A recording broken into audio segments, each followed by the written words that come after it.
আজ আমি বানাবো চিকেন পকোড়া।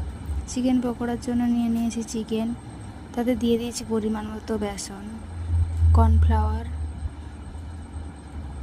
আর দেব জিরে গুঁড়ো, আর দিয়েছি ধনে গুঁড়ো, দেব লঙ্কা গুঁড়ো, আদা পেস্ট, রসুন বাটা। লঙ্কা গুঁড়ো তোমরা পরিমাণ মতোই দিতে পারো, কম খেলে কম দেবে, বেশি খেলে বেশি দেবে, সেটা তোমাদের উপর ডিপেন্ড করে। আর দিয়ে দিয়েছি হলুদ গুঁড়ো। লবণটা আমি আগে দিয়েই মাখিয়ে নিয়েছিলাম, তাই ওটা দেখানো হলো না। আমি একটুখানি জল দিয়ে ভালো করে মাখিয়ে নিয়েছি। মাখানোর পর কিছুক্ষণ আমি ওটা চাপা দিয়ে রেখে দেব।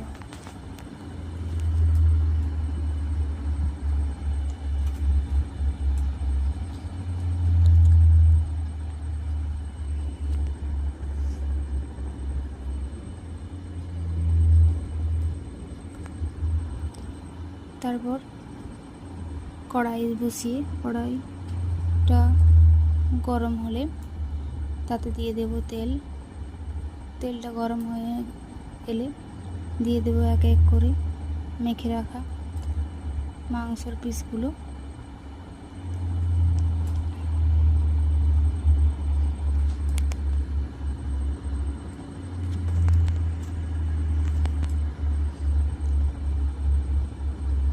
আমি একসাথেই সবগুলো দিয়ে দিয়েছি, আমার মাংসের পরিমাণটা কম ছিল তাই।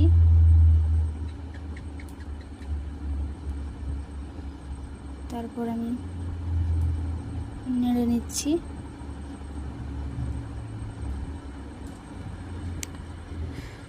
কিছুক্ষণ ছাড়াই এপিট ওপিট করে নেড়ে নিয়েছি।